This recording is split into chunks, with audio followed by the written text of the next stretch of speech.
Chronic migraine is 15 or more headache days a month, each lasting 4 hours or more. Botox, onabotulinum toxin A, prevents headaches in adults with chronic migraine. It's not for adults with migraine with 14 or fewer headache days a month. It prevents, on average, 8 to 9 headache days a month versus 6 to 7 for placebo.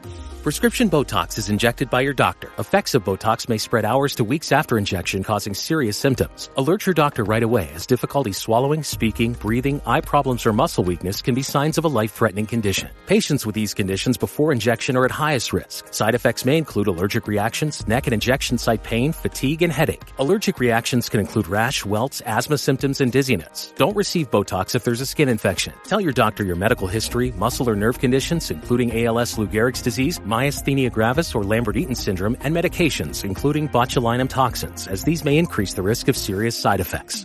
Ask your doctor and visit BotoxChronicMigraine.com or call 1-800-44-BOTOX to learn more. Okay, I have to tell you, I was just looking on eBay where I go for all kinds of things I love, and there it was. That hologram trading card. One of the rarest, the last one I needed for my set. Shiny like the designer handbag of my dreams. One of a kind. eBay had it, and now everyone's asking, ooh, where'd you get your windshield wipers? eBay has all the parts that fit my car. No more annoying. Just beautiful. Whatever you love, find it on eBay. eBay. Things people love.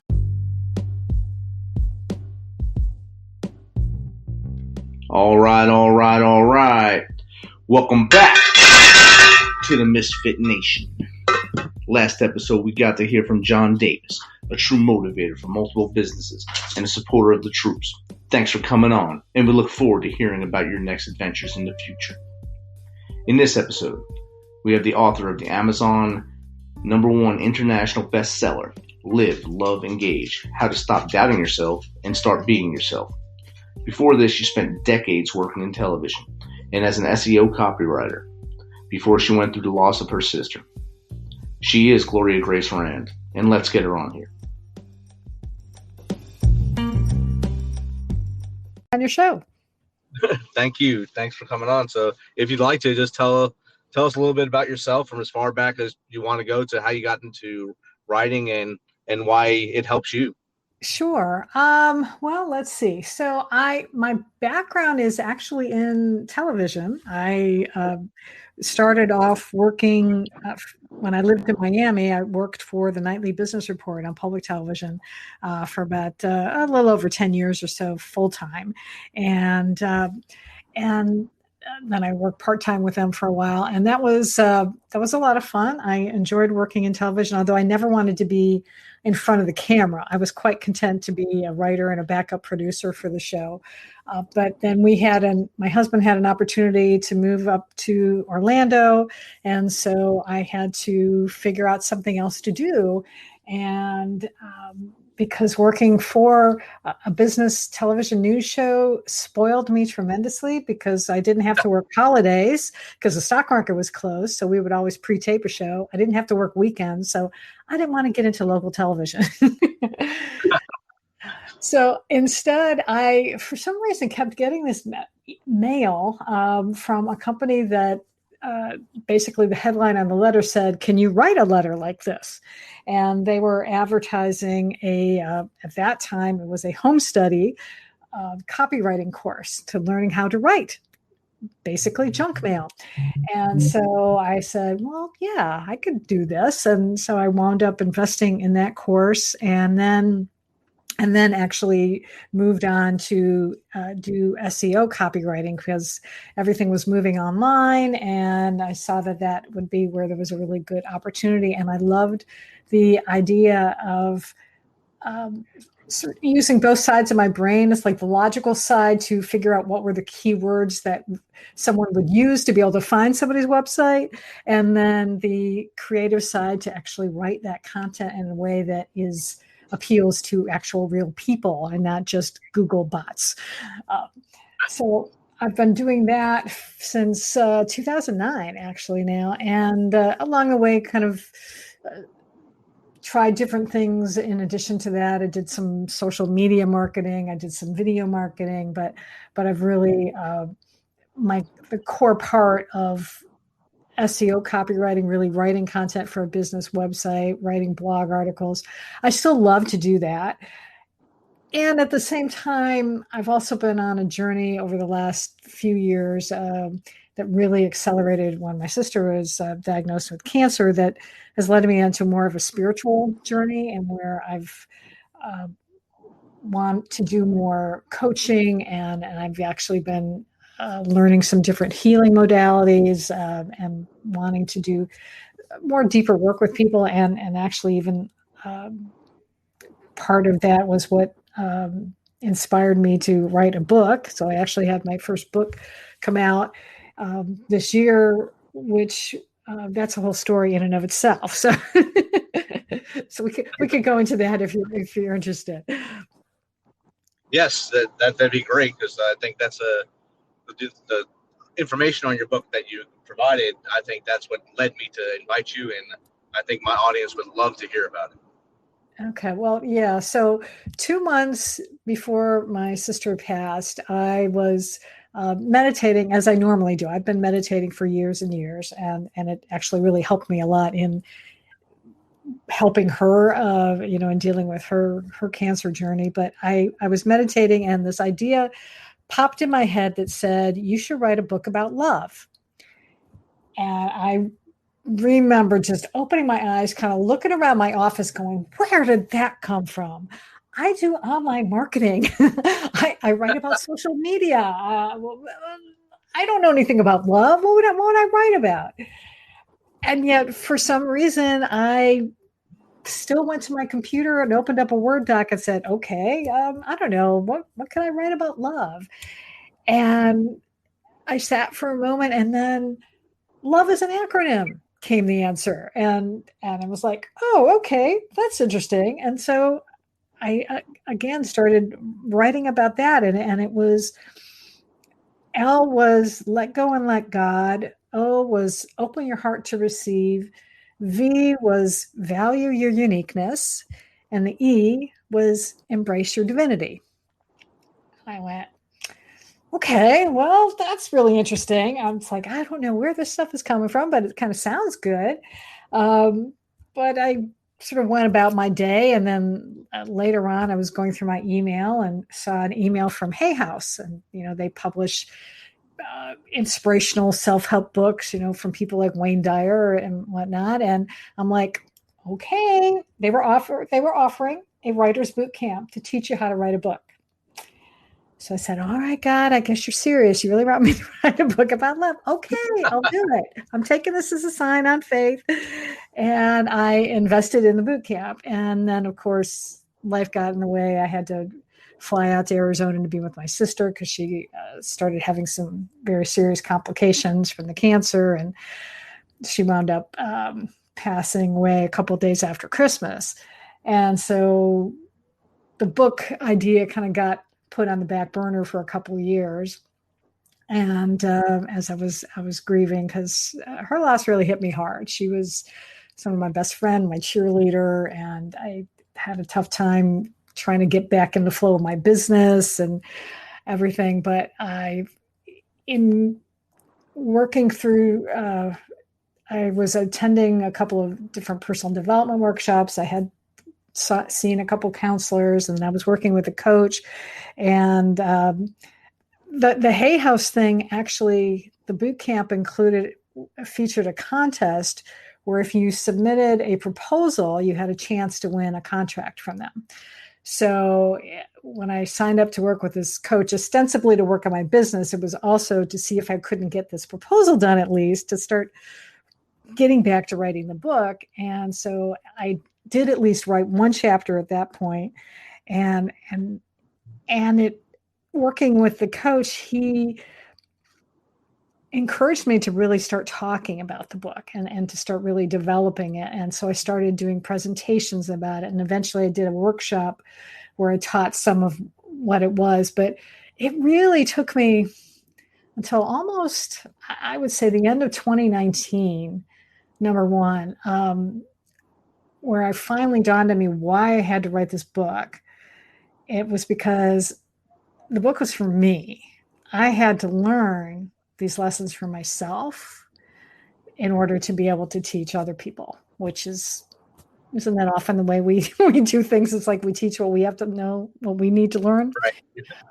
So really last year I was able to finally, I'd started writing it seriously in 2019. Last year I was really editing it and polishing it, and my goal finally in working with my publisher was to get it out this February. My sister's birthday was February 21st, and so I was able to get the book launched on that day because I wrote the book in her honor, and I incorporate actually even some of her stories and struggles with.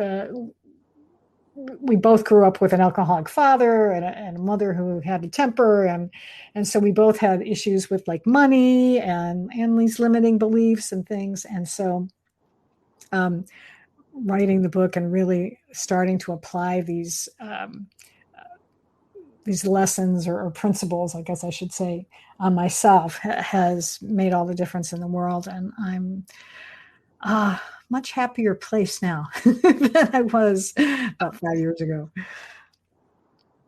So, that's a journey right there. Just from the point where you had that voice tell you to write about love.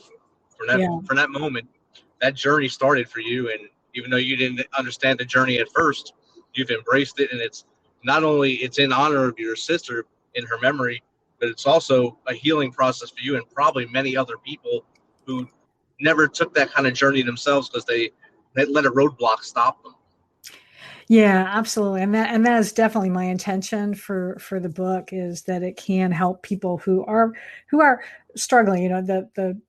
I finally landed on the subtitle last year after kind of going back and forth with different things. And it finally was like, oh yeah, this is what it is. It's how to stop doubting yourself and start being yourself. And when you can really embrace who you are as this amazing person, I believe, that was created, in God's image, and that we are all divine spiritual beings at heart, that we are worthy.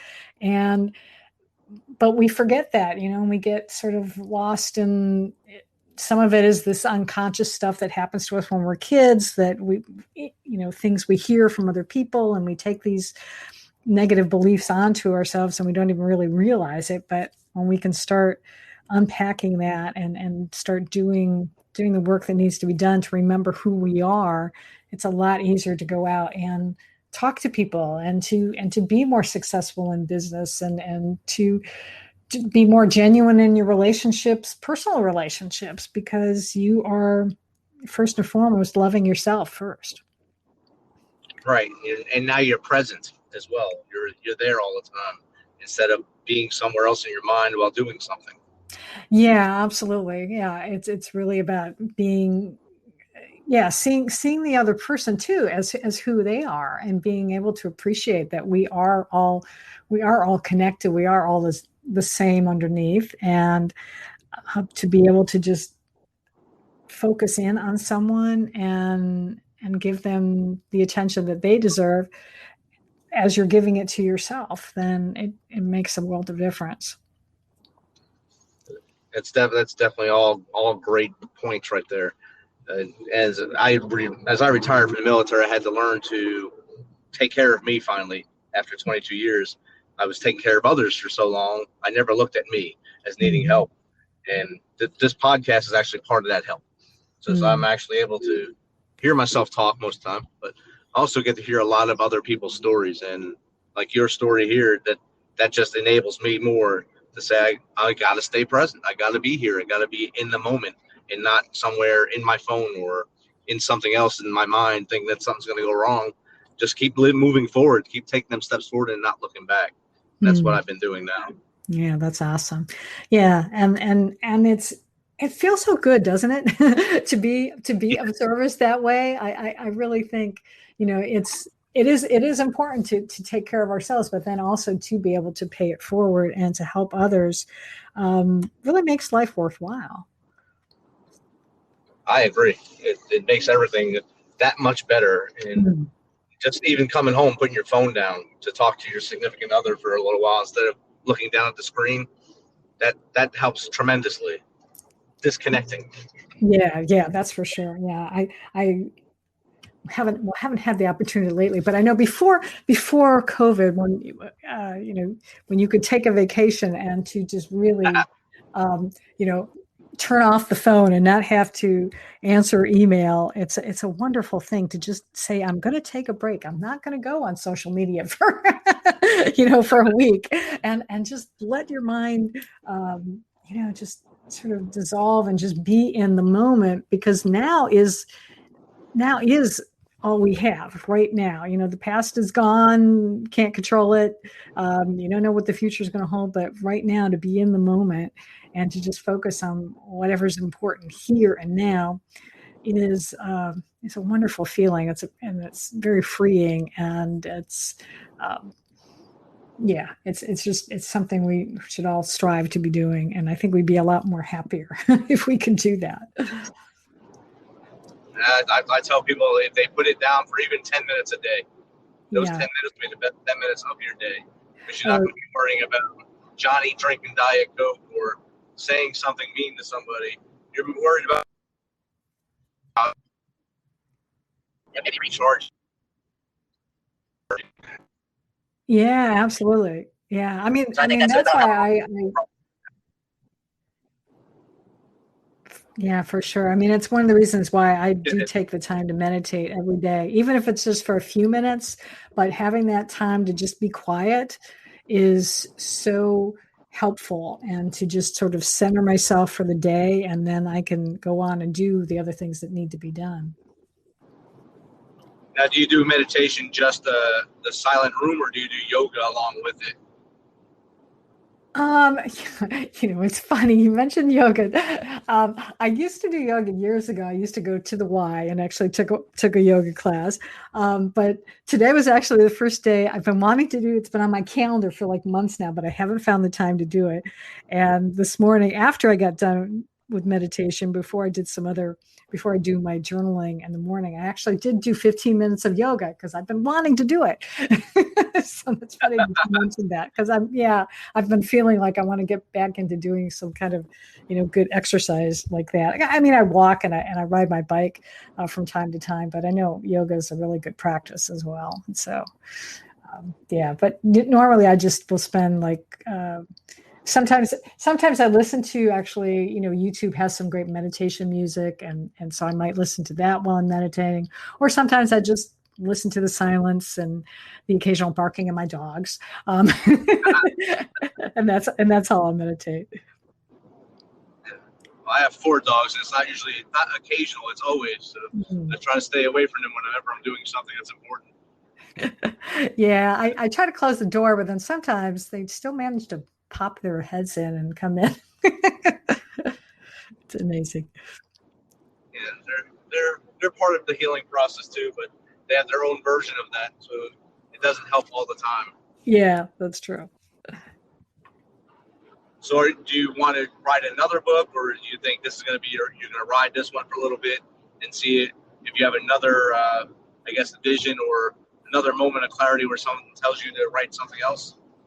Well, as I was finishing the first one, I did, and even in the middle of writing it, I was thinking that this first book was really about the inner work, and that I did envision like a second book that would be more about really how you be in the world, how you're going to show up and in your relationships and things, and still using love as that acronym. And so I started mucking with it a little bit at the beginning of the year, but I haven't gotten too far into that.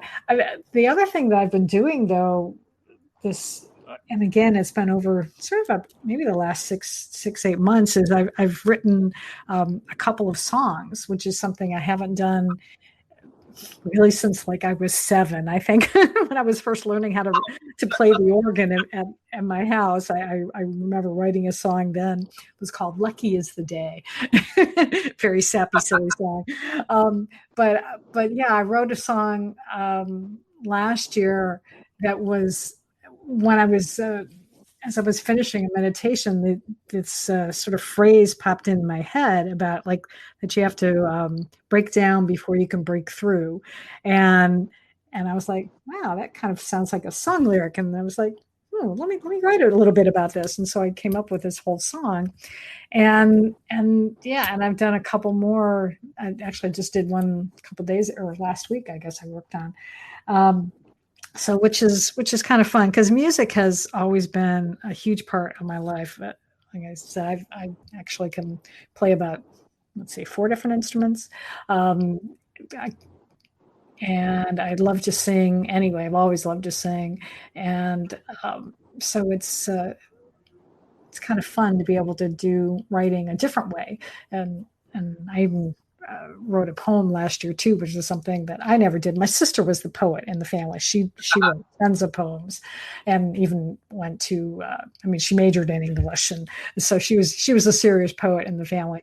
But I was quite amazed when this sort of was having a really bad day, and at the end of the day, I was just like, I felt like I needed to get something out of myself out of it, and it was like, oh, that was interesting. so there's lots of ways to be creative, and so I don't know when I'll get more inspired. I feel what is probably going to have to happen with the book is I just have to do a little bit more living and embodying what I want to write about, which is kind of what happened, I think, with the other one too, because it was like I had to really go through doing some of these practices myself before I could write about it. So right, and that sometimes it's a process of the journey is to figure out which way you're going to go with it. And currently right now I have 2 books I'm writing, 2 totally different subjects, kind of like my podcast and my education. My education, I'm going for a PhD in Homeland Security, and then I have a podcast where I just talk to people about their stories. So it's 2 different lifestyles. Yeah. It's different on both spectrums. So I kind of keep my brain going in multiple directions now, I guess, to keep myself busy and try to be creative. And I guess just take up all my extra time as I can possibly do. I love that. Yeah.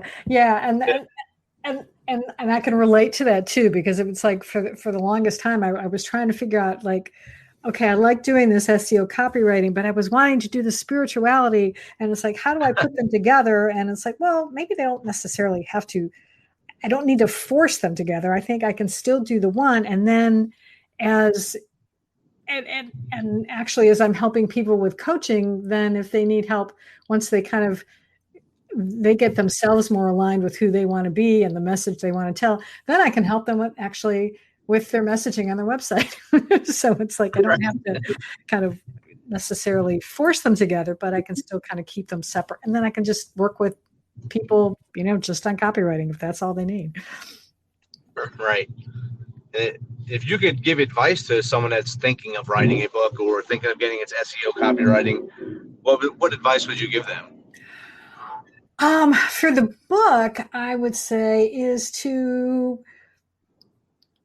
a couple of things is to just start writing, a little bit, just even if it's just, a paragraph or 2, maybe get yourself into a habit where you're writing a little bit every day. And one of the things that helped me finish the book was I had a coach who recommended writing for at least 15 minutes every day, or even just staring at the computer for 15 minutes, but at least maybe you're thinking about the book, and that helped get me going. But you also sometimes need to be in a place that is conducive to writing. I, for a long time, just couldn't get the book started. And then a friend of mine I was working with, and she said, well, where do you go? Where is like your happy place, kind of place? Where do you like to go? And I'm like, well, I like to go to the beach. And she's like, well, why don't you write the book at the beach? And I'm like, light bulb moment. Yeah, it only takes me an hour to get to the beach. And so I would spend Friday mornings, I would drive over and I would spend a couple hours at the beach, plop down my chair, take out a journal and start writing. And that I did that for, a couple of months, and that was a wonderful way to be able to get it done. So if you're stuck, you might want to figure out, maybe you need to change locations, find someplace else to go where sort of frees up your creative energy. It's awesome advice there. I mean, when I started writing my book, I've started writing it many times. Then we moved to a new house out and more in the country area. We have a farm as our background now, and I have my own things as that farm. And I've blazed through 130 pages without even thinking about it, writing it actually straight through. So I said this is all I needed was a change of scenery to get that thing going. Yeah, absolutely. Yeah, that's sometimes all it takes is just something, because we get stuck. I think we do when we're just sitting in a place where maybe it's okay, but it doesn't have, for whatever reason, maybe the best energy or something, and to just, I do that even when I'm writing, when I'm doing like copywriting. I might get stuck in writing, doing a project for a client, and I'll just say, okay, that's it. I got to take a break, and I'll go out, walk around my neighborhood for a little bit, kind of get some fresh air, and then I can come back, and then I can sit down and start writing again, because I've taken that break. Definitely. Well, Gloria, is there anywhere that people can get in touch with you if they want to ask you any questions or anything like that? Absolutely. They can go to my website is probably the best place. It's gloriarand.com, and that's GLORIARAND.com. And there's a contact button there, a little pop-up window or contact page, so you can definitely connect with me there. And I'm also on social media.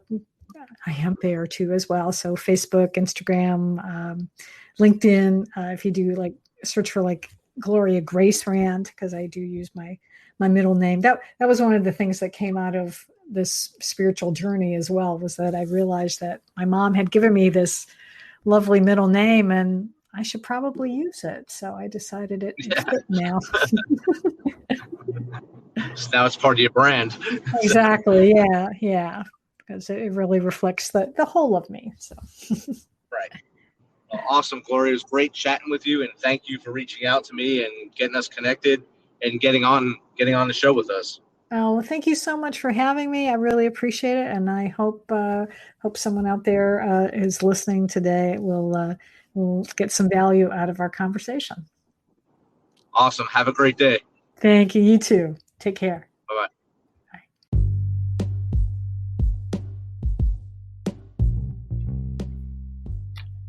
That was great chatting with Gloria Grace Rand and learning about her motivation to help her write her book. Thanks for being on, sharing your story, and we look forward to more books from you in the future. In the recent weeks here, we have learned of more sisters and brothers battling the enemy within. I'm here to tell you, you are not alone. Do not make permanent decisions on temporary problems. Reach out and let someone know you're in a fight, and let them lace up with you. You would not go into battle alone, and this is one you need a fire team for. Phone a friend. You know how we do this. Thanks for taking some of your time to spend time with us on the Misfit Nation. Be sure to hit that subscribe button and share the link as much as possible. We appreciate you. As always, till next time, be humble, stay hungry, and keep hustling, because we are the Misfit Nation.